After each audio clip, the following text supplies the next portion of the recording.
General manager فشر بھی دل ہی دل میں کوسنے لگا کہ اسے وہ سوال نہیں کرنا چاہیے تھا، لہٰذا اس نے فوراً نئی پروڈکٹ کے بارے میں گفتگو کا رخ موڑنے کی کوشش کی، مگر تب تک یہ خبر جنگل کی آگ کی طرح پھیل چکی تھی۔ پریس کانفرنس کے دوران ہی لباس کے اس واقعے کی ہر طرف چرچا ہو گئی۔ سب کی نظریں میرا پر نفرت اور حقارت سے جم گئی۔ میرا فریا سے شدید نفرت کرنے لگی۔ یہ تو ذرا سر زیادتی ہے، کیا صرف وہی سرخ رنگ پہن سکتی ہے؟ بالکل، اس کا لباس تو ویسے بھی محترمہ فریا کے لباس جتنا خوبصورت نہیں تھا، اس لیے اس نے محترمہ فریا کو لباس بدلنے پر مجبور کر دیا۔ میں نے کبھی نہیں سوچا تھا کہ وہ ایسی شخصیت کی مالک ہوں گی۔ زارون نے لوگوں کی چہ مگوئیاں سن کر گہری سانس لی، مگر اس کا غصہ کم نہیں ہوا۔ اس نے ایک نگاہ فریا پر ڈالی جو اب بھی معصوم بنی کھڑی تھی، پھر میرا کی طرف دیکھا جو حیرت اور غصے سے لرز رہی تھی۔ فریا، زارون نے دانت پیستے ہوئے کہا، تمہیں تمیز نام کی کوئی چیز ہے؟ تمہیں اندازہ بھی ہے کہ تم کیا کہہ رہی ہو؟ فریا نے مسکین سی شکل بنائی، جی سر، میں تو بس سچ بول رہی ہوں، سچ بولنا غلط ہے۔ زارون نے غصے سے دانت پیستے ہوئے اپنا سر پیٹ لیا اور طنزیہ انداز میں کہا، نہیں، تم تو بڑی معصوم ہو، تمہیں تو فرشتہ ہونا چاہیے تھا، کسی کمپنی میں کام نہیں کرنا چاہیے تھا۔ اس کے انداز میں چلاہٹ تھی۔ میرا کا بس نہیں چل رہا تھا کہ وہ فریا کا گلا دبا دے۔ اس نے غصے سے کاشان کو فون ملایا اور سرگوشی میں کہا، کاشان، میں فریا کو آج سبق سکھانا چاہتی ہوں، ایک ایسا سبق کہ وہ زندگی بھر یاد رکھے۔ کاشان کی ہنسی سنائی دی، فکر مت کرو میرا، میں نے پہلے ہی اس کے مشروب میں نشاور چیز ملا دی ہے، ڈوز اتنی ہیوی ہے کہ مشکل ہے کہ صبح کا سورج دیکھ سکے۔ آج رات بستر پر میں اسے موت سے بھی بدتر عذاب دوں گا، وہ زندگی سے تنگ آ جائے گی۔ میرا کے ہونٹوں پر ظالمانہ مسکراہٹ آ گئی، یہی سننا چاہتی تھی میں، بس کام صفائی سے ہونا چاہیے، کسی کو شک نہ ہو۔ کاشان نے ہنستے ہوئے کہا، یہ کام میرا پسندیدہ ہے، میں اس لمحے کا انتظار نہیں کر سکتا۔ میرا نے فون بند کر کے ایک بار پھر فریا کی طرف دیکھا جو ابھی تک زارون کو مزید چڑھانے کے لیے ادھر ادھر ہونٹ سکیڑ کر کھڑی تھی، مگر اسے اندازہ بھی نہ تھا کہ رات اس کے لیے کیا لے کر آ رہی ہے۔ ادھر میرا کی چالاکی کی کوئی حد نہ تھی۔ کچھ ہی دن پہلے وہ شہزام کے ساتھ اسی طرح کی سازش کر کے اسے گنوا چکی تھی۔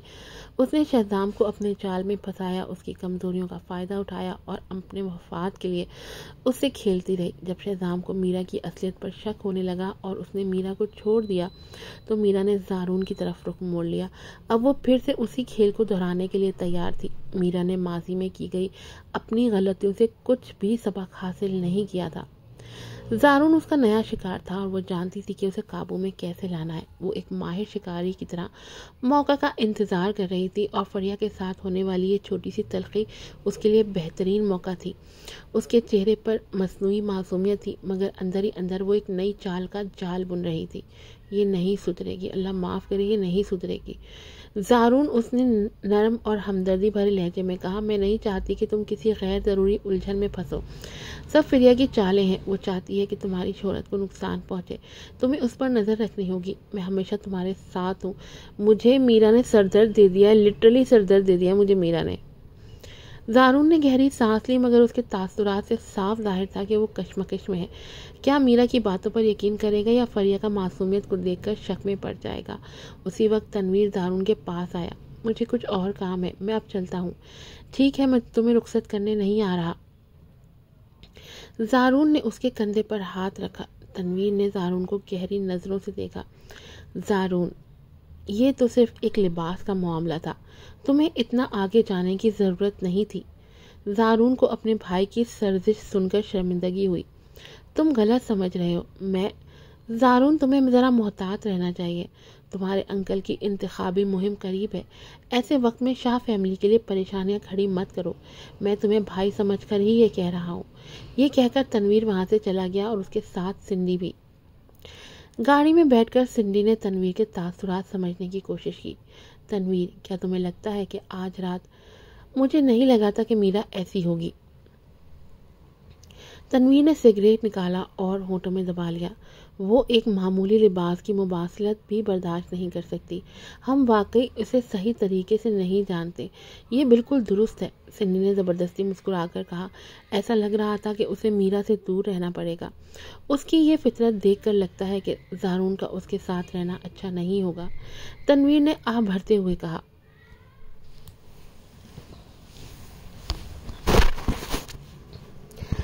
رات 11 بجے فریہ کو اپنا سر بھاری محسوس ہونے لگا۔ اسے لگا شاید وہ نشے میں ہے، اس لیے وہ اجازت لے کر اوپر اپنے کمرے میں آرام کرنے کے لیے چلی گئی، مگر جیسے ہی وہ لفٹ سے باہر نکلی اس کا سر چکرانے لگا اور وہ زمین پر گر گئی اور بے ہوش ہو گئی۔ کاشان ایک کونے سے برآمد ہوا اور شیطانی مسکراہٹ کے ساتھ آگے بڑھا۔ اس نے فریہ کو زمین سے اٹھا لیا۔ اس کی پتلی کمر دیکھ کر ہی وہ قابو کھونے والا تھا۔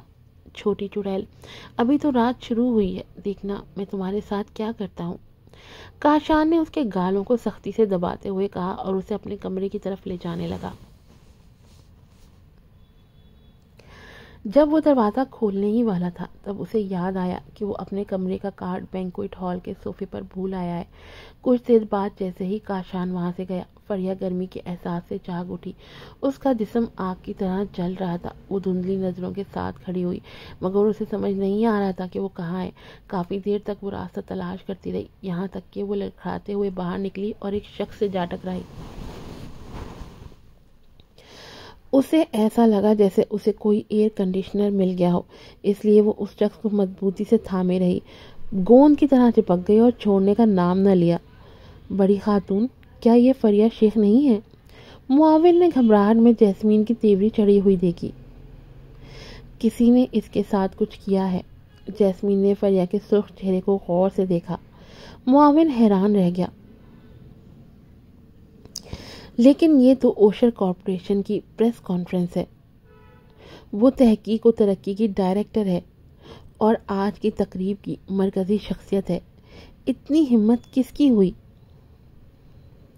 میں اسے اپنے کمرے میں لے جا رہی ہوں، تم یہاں نظر رکھو، جو بھی یہاں کسی کو تلاش کرتا ہوا آئے گا وہی اس کا مجرم ہوگا۔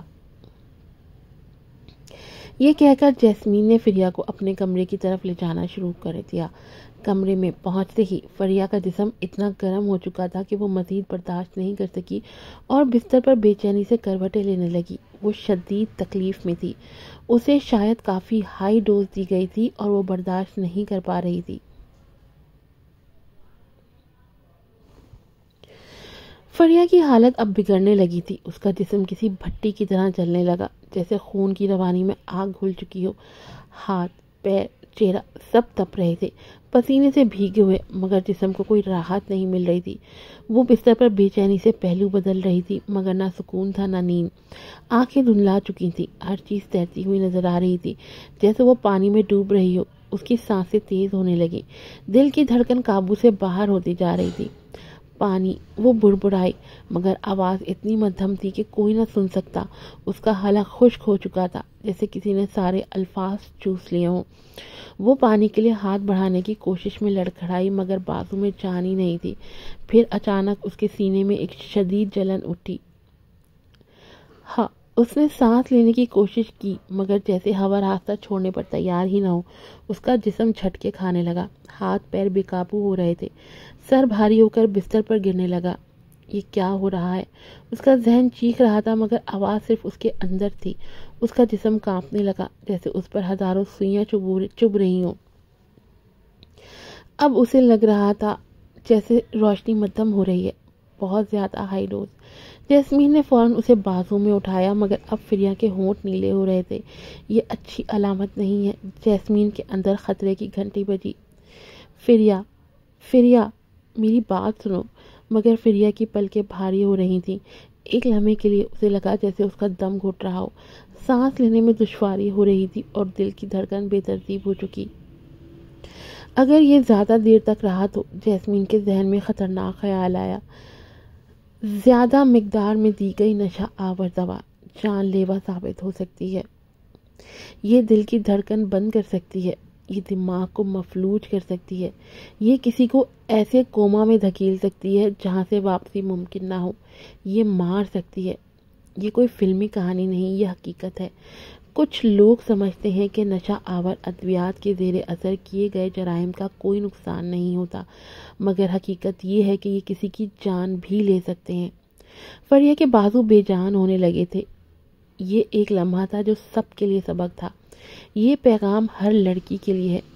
کبھی بھی کسی نامعلوم شخص سے کچھ کھانے پینے کی چیز مت لو، کبھی بھی اپنے ڈرنک کو کسی کے حوالے مت کرو، اور اگر کسی کو نشے کے اثرات محسوس ہوں تو اسے فوراً مدد فراہم کرو، ورنہ یہ آخری رات بھی ہو سکتی ہے۔ یہ دیکھ کر جیسمین کے ہاتھ کپ کپانے لگے، وہ شدید پریشان ہونے لگی۔ اس نے جلدی سے فریہ کو مشکل سے ٹھنڈا گلوکوز پلایا۔ فریہ کے جسم نے جھٹکے کھانا بند کر دیا۔ آخر کار اس نے نہ چاہتے ہوئے بھی باتھ ٹب میں ٹھنڈا پانی بھرا اور فریہ کو اس میں ڈال دیا۔ تھوڑی دیر بعد معاون واپس آ گیا۔ بڑی خاتون، کاشان ابھی کچھ دیر پہلے یہاں کسی کو تلاش کرتا ہوا آیا تھا۔ میں نے اسے آگ بجھانے والے ایگزٹ کے راستے میں اوپر نیچے جاتے اور کئی بار تلاش کرتے دیکھا۔ کاشان، جیسمین نے آنکھیں تنگ کر لی۔ کاشان میرا کا بھائی تھا اور وہ اس کے ماضی کے سنگین جرائم سے اچھی طرح واقف تھی۔ زارون صرف میرا کو ڈیٹ کر رہا تھا، مگر کاشان پہلے ہی اتنا بے لگام ہو چکا تھا۔ اگر مستقبل میں انکل احسان صدر بن گئے اور میرا شاہ فیملی کا حصہ بن گئی تو کیا کاشان پھر قانون کی بھی پرواہ کرے گا؟ دادا ٹھیک کہتے تھے، کسی بھی قیمت پر میرا کو شاہ فیملی میں داخل نہیں ہونے دینا چاہیے۔ بڑی خاتون، مس فریہ کی حالت بہت خراب لگ رہی ہے، معاون نے شرماتے ہوئے کہا۔ جیسمین نے ایک نظر اس پر ڈالی۔ پتہ کرو کہ زارون کہاں ہے۔ وہ سوچ چکی تھی کہ اپنے خاندان کو میرا جیسی بربادی سے کیسے محفوظ رکھنا ہے۔ نیچے بینکویٹ ہال میں زارون مہمانوں کے مختلف گروپوں سے مل کر بات چیت کر رہا تھا۔ آج وہ اچھے موڈ میں تھا، اس لیے اس نے کافی زیادہ شراب پی لی اور نشے میں دھت ہو گیا۔ زارون، سنبھل کر، میرا نے مصنوعی ہمدردی کے ساتھ اسے سہارا دیا، مگر اس کے اندر شیطانی خوشی تھی۔ نہیں میرا، میں خوش ہوں، زارون نے اسے گلے لگا کر ہنستے ہوئے کہا، بے خبر کہ اس کے قریب کھڑی عورت کے دماغ میں کس قسم کے خطرناک خیالات پل رہے تھے۔ میرا خاموش رہی، مگر اس کے ہونٹوں پر ایک عجیب سی مسکراہٹ تھی۔ وہ جانتی تھی کہ آج زارون اس کی چال میں پھنسنے والا ہے۔ اس کی آنکھوں میں ایک شیطانی چمک تھی۔ آج رات وہ زارون کو بہلا پھسلا کر اپنے ساتھ تعلق بنا لے گی، کیونکہ وہ نشے میں تھا۔ حالانکہ زارون نے اسے شادی کی پیشکش کر دی تھی، مگر شاہ فیملی اس رشتے کے سخت خلاف تھی، اور کیوں نہ ہوتی۔ وہ ایک گھٹیا، لالچی اور موقع پرست عورت تھی جسے صرف اپنے مفاد کی پرواہ تھی۔ یہ بھی معلوم نہیں تھا کہ شادی کب ہوگی، بلکہ شاید کبھی ہو ہی نہ پاتی۔ ایسے میں اگر وہ زارون کے بچے کی ماں بن جاتی تو شاہ فیملی کے پاس اسے قبول کرنے کے علاوہ کوئی چارہ نہ رہتا۔ زارون، میں تمہیں کمرے میں لے چلتی ہوں، میرا نے اپنی آواز میں نرمی اور محبت گھول کر کہا، جبکہ اس کے اندر کا مکروہ وجود خوشی سے جھوم رہا تھا۔ وہ اسے سہارا دے کر لفٹ تک لے آئی۔ زارون، چونکہ اس کے معاملے میں نا تجربے کار تھا، اسے لگا جیسے اس کے جسم میں آگ لگ گئی ہو۔ وہ شدید بے چینی محسوس کرنے لگا۔ جب وہ آخرکار سوئٹ کے دروازے پر پہنچے، میرا نے جان بوجھ کر زارون کے جسم پر ہاتھ پھیرتے ہوئے اس کی چابی تلاش کرنے کا بہانہ کیا۔ اس کے لمس سے زارون کی سانسیں تیز ہونے لگی۔ وہ میرا کے مکروہ کھیل سے لا علم تھا، مگر وہ پوری طرح ہوشیار تھی۔ اس نے زارون چاہ کے ڈرنک میں بھی ڈرگس ملاتی تھی۔ اس بار وہ کوئی بھی غلطی نہیں کرنا چاہتی تھی۔ وہ چاہتی تھی کہ زارون پوری طرح سے مدہوش ہو جائے، کیونکہ اپنے ہوش میں وہ کبھی بھی میرا کے ساتھ کوئی غلط کام نہیں کرتا۔ اسی لیے میرا نے اس کو ڈرگس دیا تاکہ وہ کوئی بھی مزاحمت نہ کرے۔ محترمہ میرا، آپ بستر کے معاملے میں کافی آزاد خیال رکھتی ہیں۔ یاد آیا، آپ کی شہزام سے بریک اپ ہوئے زیادہ وقت نہیں گزرا ہے نا؟ میرا چونک گئی۔ جیسے ہی اس نے پیچھے مڑ کر دیکھا، وہ حیران رہ گئی۔ سامنے جیسمین کھڑی تھی۔ زارون اور جیسمین میں تھوڑی بہت مشابہت تھی، خاص طور پر ان کی آنکھیں، مگر جیسمین کی آنکھوں میں ٹھنڈک اور گہرائی تھی، جیسے ہی وہ میرا کو ایک کیڑے سے زیادہ کچھ نہ سمجھتی ہو۔ سسٹر جیسمین، میرا نے دبے دبے لہجے میں کہا، مجھے جیسے کسی چوری کے پکڑے جانے پر کوئی چور ہکلانے لگے۔ مجھے بہن مت کہو، میں تمہیں اتنے اچھے سے نہیں جانتی، جیسمین نے زہریلے لہجے میں کہا۔ اس نے اپنے معاون کو اشارہ کیا، زارون شاہ کو اس محترمہ سے لے لو۔ معاون نے فوراً حکم مانا اور زارون کو میرا سے لے لیا۔ میرا کے چہرے پر ذلت اور غصے کے ملے جلے تاثرات تھے۔ اس کا منصوبہ خاک میں مل چکا تھا، مگر جیسمین کی باتیں ابھی ختم نہیں ہوئی تھی۔ محترمہ جیسمین، میں جانتی ہوں کہ آپ مجھے اس لیے ناپسند کرتی ہیں کیونکہ شیرازی فیملی شاہ فیملی کے برابر نہیں، مگر زارون مجھ سے سچی محبت کرتا ہے۔ وہ میرے لیے بہت کچھ قربان کر چکا ہے، اس لیے اب میں اس کا دل نہیں توڑنا چاہتی۔ میں نے بہت کچھ سیکھا ہے اور اب میں جان چکی ہوں کہ کون میری قدر کرتا ہے۔ جبکہ زارون میرے ساتھ ہے، میں اسے نہیں چھوڑوں گی۔ واقعی تمہیں یہ احساس تب ہوا جب شہزام نے تمہیں سر عام مسترد کر دیا؟ اس سے پہلے تمہیں زارون کی محبت نظر ہی نہیں آتی تھی۔ جیسمین کے لبوں پر طنزیہ ہنسی تھی۔ کمال ہے میرا، تمہاری بے شرمی، تمہاری گھٹیا سوچ، تمہارا مکروہ انداز، یہ سب واقعی حیران کن ہے۔ آج تک میں نے اتنی گری ہوئی عورت نہیں دیکھی جو ایک مرد کو پھانسنے کے لیے اتنی نیچ حرکتوں پر اتر آئے۔ اور تم سوچ رہی تھی کہ اپنی مکاری سے شاہ فیملی کو بلیک میل کرو گی۔ تم تو بس ایک موقع پرست عورت ہو جسے مردوں کے جذبات سے کھیلنے میں مزہ آتا ہے۔ جیسمین کا ہر جملہ خنجر کی طرح میرا کے وجود میں اتر رہا تھا۔ لیکن کم از کم تمہیں اپنی اوقات کا پتہ ہے۔ شیرازی فیملی شاہ فیملی کے برابر نہیں ہے، مگر کچھ لوگ ہمیشہ خود کو دھوکہ دیتے رہتے ہیں، خاص طور پر وہ جو اپنی حیثیت بھول جاتے ہیں۔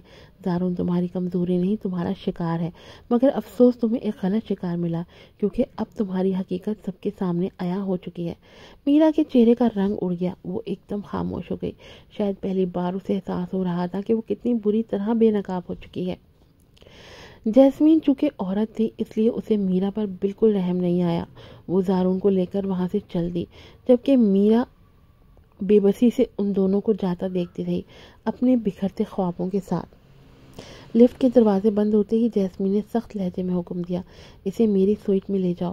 معاون تھوڑا گھبرایا، مگر محترمہ فریا پہلے ہی وہاں موجود ہیں اور وہ اس وقت جیسمین نے ایک تیز نظر اس پر ڈالی، اور وہ اس وقت زندگی اور موت کی کشمکش میں ہے، سمجھے؟ وہ آگے بڑھی، غصے سے مٹھیاں بھیجتے ہوئے۔ اگر کاشان کو اتنی ہمت ہوئی کہ وہ فریا کو نشہ آور چیز دے تو اس کے پیچھے ایک ہی وجہ ہے، زارون۔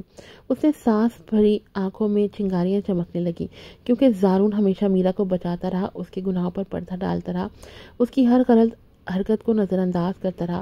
آج اگر فریا کی جان خطرے میں ہے تو اس کا ذمہ دار بھی زارون ہی ہے۔